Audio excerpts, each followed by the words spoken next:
Yeah, hello everyone, Kiyan here, and the game is finally being released. As much love as I can give to Yosa, I have to question the marketing. Like bruh, the fuck they doing? What kind of marketing team doesn't bother to hype the game up before the release? Anywho, since we're starting with version 4.0, a lot of you will be super confused and there will be a lot for you to catch up. If you are a new player and never heard of this game before, then this is the essential starter guide for you. I will be going over all the important details, however, I won't go deep inside them, because a lot of them are better off having their own in-depth video. If you want to stay tuned for that, consider subscribing, it's free, and you get all the guide you need from me. As always, the timestamp will be provided, unless I forgot or too busy touching grass.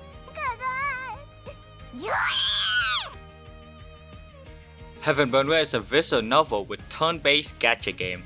I won't go over the whole story because that's for you to explore. Most of the time, it'll be you going through the story mode until you're all caught up or unable to continue. After that, you'll be grinding the event story, which some are short and some are long. Once you reach that end game, well, what most consider what end game to be, you'll be grinding out the score attack to get the highest score possible. As for grinding, there are flashback battle or prison battle and dungeon battle. Those are lifestone or stamina based, and you can only spend up to 5 lifestone at the same time. Prison battle are instant fight, while dungeon battle make you go through the entire map until you find the final boss or reach the final floor, or you run out of energy.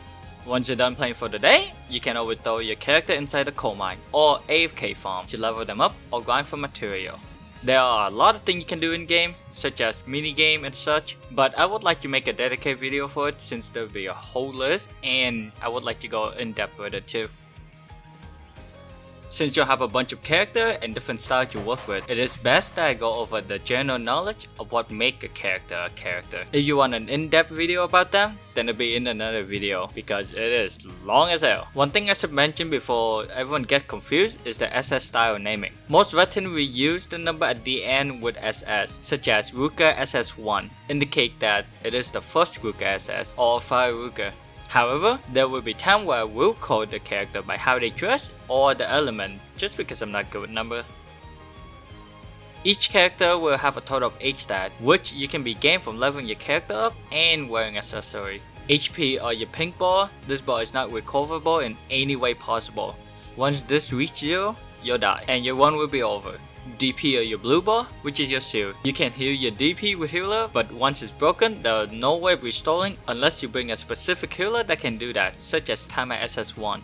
Strength and dexterity are your main attack stat, which both account for all damage except for specific skill that deal more damage depending on which stat you have more. Strength are for dealing more damage to HP, and dexterity are for deleting your enemy DP.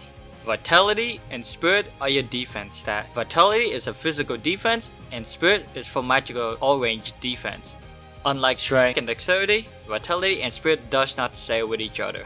They are their own different thing. Intelligence is one of your extra stats. A lot of skill that consists of healing, buffing, and debuffing relies on this stat, so be sure to fill your character with that. Luck is your extra stat.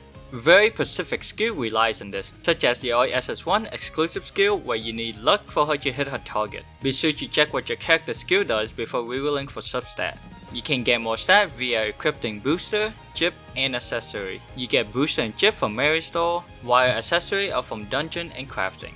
Other than that, you can go to your character enhancement page and stat increase using the material you grind.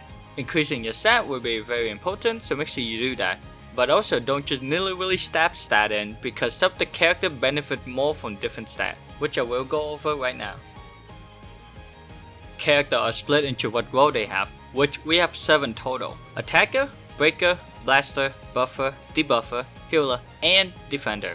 Most of attacker exclusive skill do extra damage to HP, therefore attack stat is more important on them. Breaker on the other hand are made to break your enemy DP, which they benefit from having dexterity.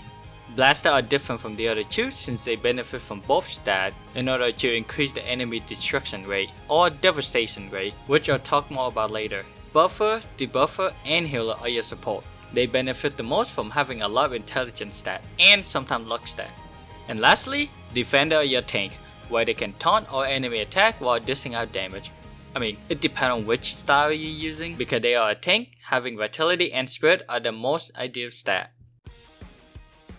Now that we got character and role out the way, let's talk about team building. Each team will contain up to 6 characters, 3 frontline and 3 backline.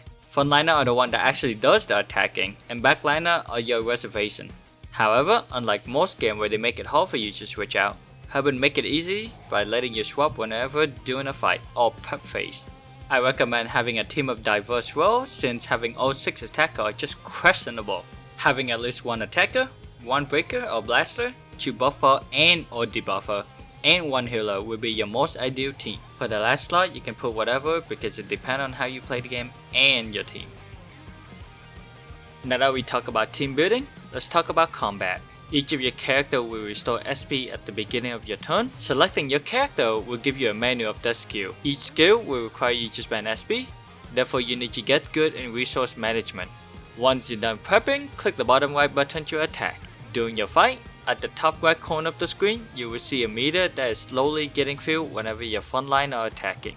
That is your overdrive meter, or OD for short. Your meter are allowed to store up to 3 charge. Once you have at least a charge, you can click the funny button to activate it.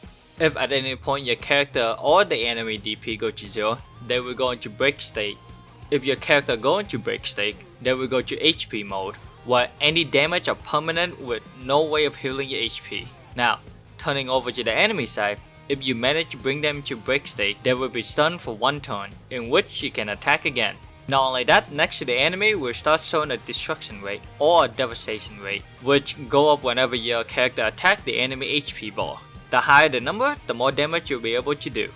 I will have a dedicated video for in-depth combat guides, so if you're looking forward for that, consider subscribing. It's free and you get 0.000001% of gacha luck. Now that we got the general guide out of the way on how to play the game, I saw now answer some of the questions that you've been frequently asked, so you don't have to ask the same question again, Lamau. How fast a daily? It's around 5 minutes or less. You pretty much need to get to rank 3 where you can use all 5 lifestone and 1 prison battle. That way you'll clear everything in one go. Is rerolling worth or needed? Personally, I don't see how rerolling is worth since most of the content can be cleared with any character possible. The only reason why you say reroll is to get more SS at the start or grabbing a head start. However, I can teach you how to reroll. Whenever you're making an account and planning to reroll, you can type in your email with a +1, +2 or something like that before typing the ad. This way you still get to use your one email but have multiple accounts. What banners do you pull? It depends on what you want. If you're looking for Sega SS2 or an ROA SS1, then pulling on the select banner would be ideal since the banner have limited character, which is a high chance of pulling for them. If you want more SS, then pulling on the step up banner would be much better since that's already 2 guaranteed SS. Is meta required to play the game? There are meta in this game, but it's mostly for score attack. You don't have to run with the meta in order to clear most of the content in game, so that's something you shouldn't be worried about. How do I maximize pull?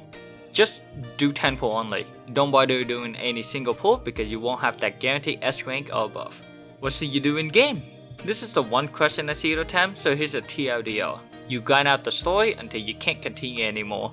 Then go do the event so you have more gem. Once you feel like grinding, then you can run prism or dungeon battle for accessory and material. If you want something more challenging here and there, then you can run clock tower run and score attack. Once you're done with the game for the day, you can throw your team into an AFK farm and go play Osumania.